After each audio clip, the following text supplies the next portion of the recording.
It's my feel-good breakfast show.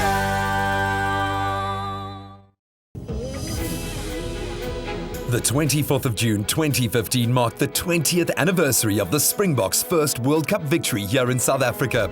The remaining members of that team gathered at Ellis Park to commemorate the occasion.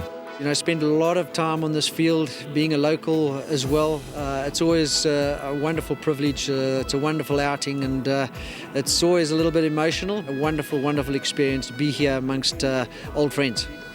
Yeah, it's a long time, eh? It's one wonders where the time's gone, but yeah, it's good. I haven't had a chance to say hello to anybody yet, but it's gonna be a good day.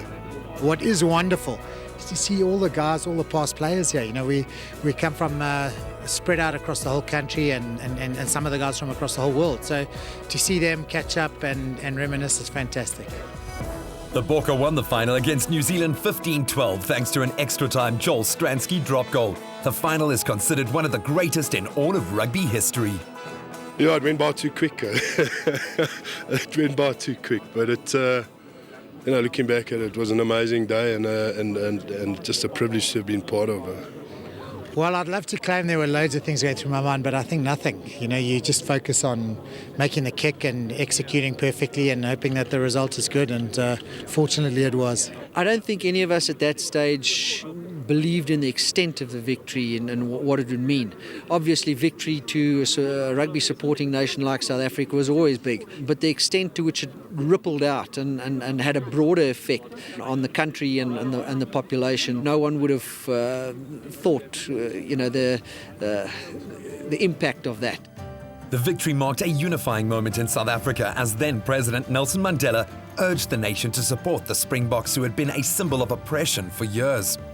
For him walking to a change room with a Springbok rugby jersey on that day, where in the world will you find a president at a time walking without a jacket into the change room, never let alone a rugby jersey.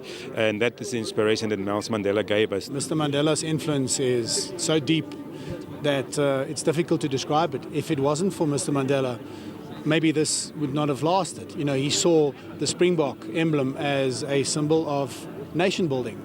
And he asked the whole of the country, given our history, our really terrible history, he asked everybody to support the Springboks. And the team stepped up to the plate. You know, Edward Griffiths came up with a slogan, one team, one country, bang. We knew that we were one team playing for one country. And it was because of Madiba. The Springbok class of 1995 will forever have their names etched in South African folklore, and together with Nelson Mandela became symbols of hope for this great nation.